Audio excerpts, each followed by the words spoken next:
Bonjour à tous et bienvenue dans cette nouvelle vidéo. Dans une vidéo précédente, nous avons parlé de l'exposition d'une photo et des 3 paramètres qui définissent l'exposition. Donc il y a l'ouverture du diaphragme, la vitesse d'obturation et la sensibilité ISO du capteur. Donc nous avons déjà parlé de la vitesse d'obturation et son incidence sur l'impression de mouvement. Vous pouvez retrouver la vidéo en cliquant juste ici si vous ne l'avez pas vue. Nous avons aussi parlé de l'ouverture du diaphragme et son incidence sur la profondeur de champ. De même, vous pouvez retrouver la vidéo juste ici.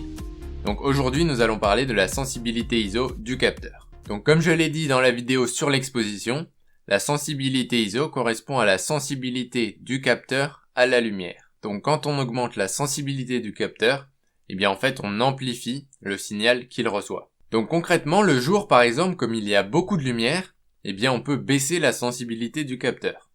Et la nuit, à l'inverse, comme il n'y a pas beaucoup de lumière, eh bien il faut plutôt augmenter la sensibilité du capteur. Donc la valeur de la sensibilité du capteur s'exprime en ISO, par exemple 100 ISO, 200 ISO, 500 ISO, ça peut même monter beaucoup plus loin comme 1600, 3200 ou 6400 ISO par exemple.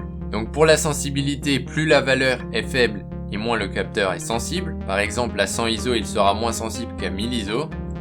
Et en doublant la sensibilité, donc par exemple en passant de 100 à 200 ISO, de 500 à 1000 ISO, eh bien on double la luminosité de la photo. Et inversement, en passant par exemple de 2000 à 1000 ISO, eh bien la photo sera 2 fois moins lumineuse. Donc maintenant on va parler de la sensibilité ISO et du bruit numérique. En effet, en augmentant la sensibilité ISO, donc en amplifiant le signal, eh bien des parasites apparaissent sur l'image. Et c'est ce qu'on appelle du bruit numérique. Et ça forme comme des petits points ou du grain sur l'image. Donc les photos sont de moins bonne qualité. Donc vous pouvez voir ici un exemple de photo, donc une photo prise à 100 ISO et une photo prise à 6400 ISO. Donc j'ai adapté la vitesse et l'ouverture pour que la photo soit bien exposée et j'ai juste changé la valeur ISO. Et augmenter la sensibilité ISO, eh bien ça diminue également la dynamique de l'image. Donc la dynamique, c'est tout simplement la capacité de l'appareil à voir des détails à la fois dans les basses et hautes lumières. Et ça, nous en reparlerons dans une prochaine vidéo. Donc bien sûr, des appareils plus récents et plus haut de gamme seront plus performants à haute sensibilité que des appareils plus anciens et moins haut de gamme. Mais à partir d'un certain seuil, on obtiendra quand même du bruit. Donc on peut penser qu'il faut toujours rester à des valeurs ISO faibles, par exemple à 100 ISO, et adapter seulement la vitesse et l'ouverture pour avoir une bonne exposition. Cependant, suivant les sujets, les conditions de lumière et ce que vous voulez obtenir, eh bien ce n'est pas toujours possible. Je vais vous donner un exemple pour vous montrer que parfois on est obligé de monter la valeur ISO. Si vous prenez des photos dans de mauvaises conditions de lumière, par exemple à l'intérieur avec un faible éclairage.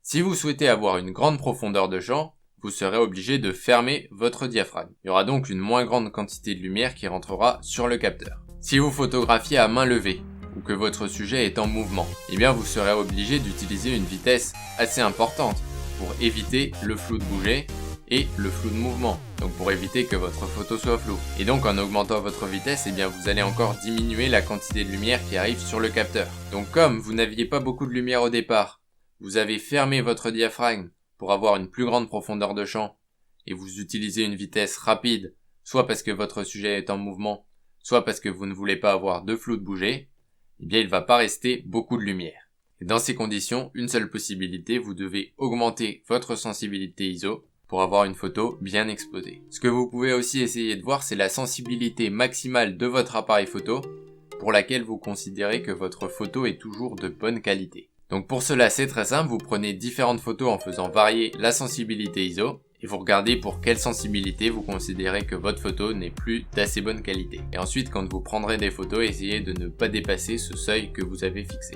Donc la sensibilité ISO permet de pouvoir adapter sa vitesse et son ouverture en fonction des résultats souhaités.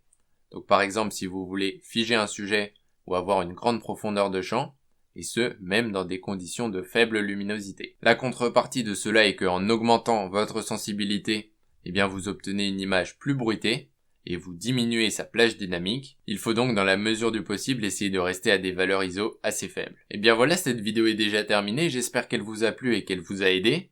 Si vous avez des questions, vous pouvez me les poser dans les commentaires. Si la vidéo vous a plu, vous pouvez laisser un pouce bleu et vous abonner pour être au courant de toutes les nouvelles vidéos. Vous pouvez aussi partager la vidéo à vos amis, c'est super important pour développer la chaîne. Vous pouvez retrouver l'article complémentaire à cette vidéo sur mon blog astucesetréflexephoto.com. Et en plus du blog et de la chaîne YouTube, vous pouvez me retrouver sur Twitter, Facebook et Instagram. Tous les liens sont dans la description de la vidéo. Merci d'avoir regardé cette vidéo jusqu'au bout. Je vous dis à très bientôt dans la prochaine vidéo. Salut!